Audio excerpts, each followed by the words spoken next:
Thank you, everybody. Sheriff Chris Swanson with my colleague, Prosecutor David Leyton here at the prosecutor's office. We come to you because of some tragic news. A scene that spreads from Burton City to Vienna Township to Genesee Township. It started early this morning, and the family involved is a high-profile family that's beloved by this community, and we're going to reveal that here shortly. But around 2:50 this morning, a call goes out of Burton City for a domestic in progress, and a family member came over to the house on the 3500 block of Columbine and engaged into a verbal confrontation, and there was a gun presented. The subject, a 27-year-old family member, took off on foot, and Burton City responded.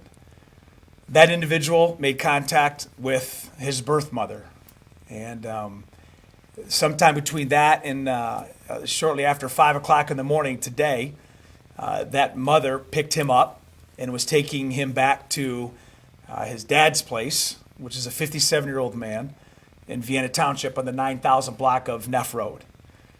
During that transition, while she was driving, the subject jumped out of the moving vehicle. The birth mom and the ex-wife of the 57-year-old father, they connected and said that we need to go find him. Now, in that house in Vienna Township, there was another family member sleeping in the basement who lives there, and stated that when the dad left to go find his son with the mother, shortly thereafter they came back, and it was just the dad. A confrontation was heard by the family member, the other son in the basement, and it was a yelling match, which sometimes is not uncommon. And there was a comment made about, "Give me your wallet and your keys," made by the suspect, the 27-year-old. And I will tell you that that wallet was found on that suspect's person later on during this tale of violence. In that verbal confrontation, the son downstairs heard one shot, and that shot took the life of Timothy Kildee, the brother of Congressman Dan Kildee. The family member that we believe is the suspect in this incident is in custody, but is at the hospital, because after that shooting happened, one shot is what we believe in our investigation shows. The vehicle of the victim was taken and stolen from the driveway, and about 8 minutes after that shooting and the 911 call that goes out, a high-impact personal injury accident happened in Genesee Township at Dorton Stanley. The vehicle that was taken from the scene by the suspect, we believe, was at a high rate of speed, and two individuals in another pickup truck were hit. They are doing well, no serious injuries, but the suspect has serious injuries. It was transported to Hurley Hospital, where he is in custody, but not charged yet. Prosecutor Leyton will talk about that. And there's a sheriff's guard on him until we proceed in this process. I will tell you that our Detective Bureau, and I want to thank Genesee Township, Burton City, Montmore City, Clough City for their assistance while we had three things happening at the same time. The Sheriff's Office is the lead on all three scenes, and we do not believe at this point that there are any other suspects involved in the murder of Timothy Kildee. I have been in contact with Congressman Kildee, who was in Washington during this incident, and he is now en route back via commercial airline, and he and his family, who've all been notified, have asked that the public and the media respect their privacy. He's got an elder mother, and they have been through a lot. Clearly, this is tragic, and it involves other family members, but we're going to continue bringing not only answers to questions, but also comfort to the family. Prosecutor Leyton. Okay, thanks, Sheriff.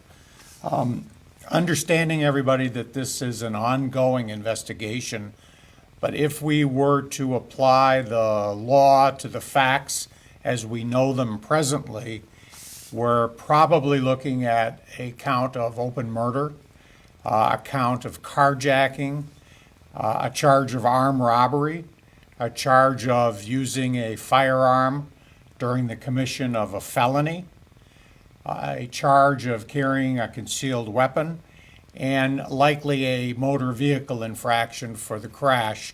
We don't know precisely what that might be. We're awaiting the toxicology report from the suspect, and that could take some time. But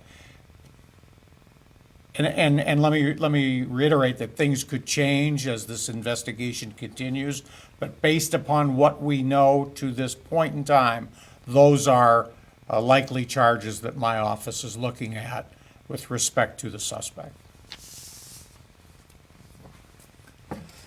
So we'll do another follow-up as charges are formally announced through the prosecutor. We want to be thankful to your staff, Karen Hansen, and everybody here to help with search warrants. But I can tell you that we're going to be mourning the loss of Timothy Kildee, the brother of Dan Kildee, and processing the family member who has not yet formally been charged. But he'll be identified when that happens. Questions? Yes, ma'am. So the initial confrontation wasn't at Timothy's house, right? Do we know what initially set things off? So the question is, where was the initial contact? And there were 3 scenes, independent of each other, except for the car being used in the crash. The domestic dispute that happened in Burton did not have anything to do with the deceased Timothy Kildee. But the suspect was there at another family member's house. He showed up. There was a confrontation there. A gun was presented. And then from there, he left. Yes? You kind of mentioned a lot of different things, but do we know of one simple motive behind any of these incidents? The question about motive. And again, the investigation shows a pattern. But we have done significant interviews with a number of family members already. There's a potential of some substance abuse. As the prosecutor said, we won't know until toxicologies. But the behavior of the suspect lends anyone to believe that there was some type of breakdown and or other entanglements that caused him to be so violent. But the key to this case from all 3 scenes is absolute violent behavior. Yes. Do we know the exact address on Neff Road? Right. It's the 9,000 block of Neff Road. That's part of the privacy thing. I was asked to really emphasize that, but I appreciate your understanding. Yes. You mentioned that the people who were in the truck that the 27-year-old collided with weren't seriously hurt. What's the status of their injuries? Have they been fully released from care? Yes, they have minor injuries, and it was because of the impact of the what I would call the non-at-fault driver. We're all in the front of the vehicle, but the stolen vehicle from the victim, we have pictures that we are posting on our social media that our media sergeant will share with all the media, and you'll see the impact and the amount of damage to the vehicle. I can say that looking at that picture, Sheriff shared it with me as part of the review. Had the crash occurred closer to the door of the vehicle, we'd be talking about other charges right now. But because the crash was to the front of the vehicle, it allowed these folks to basically walk away from the scene. Very, very Like lucky. a head-on collision instead of a... It was a T-bone. No, it was a straight up. Yes, Awesome. yes. He blew the signal. I would estimate the speed at the impact was far exceeding the posted speed limit. Yes. Was he being pursued at that point? He was not. There was no pursuit. The question was there a pursuit? This happened within 8 minutes of the original shooting that went down. They put out an injury crash in Genesee Township. Thank you, everybody. Thank you, Prosecutor Leyton. Thank you, And more to Sheriff. come.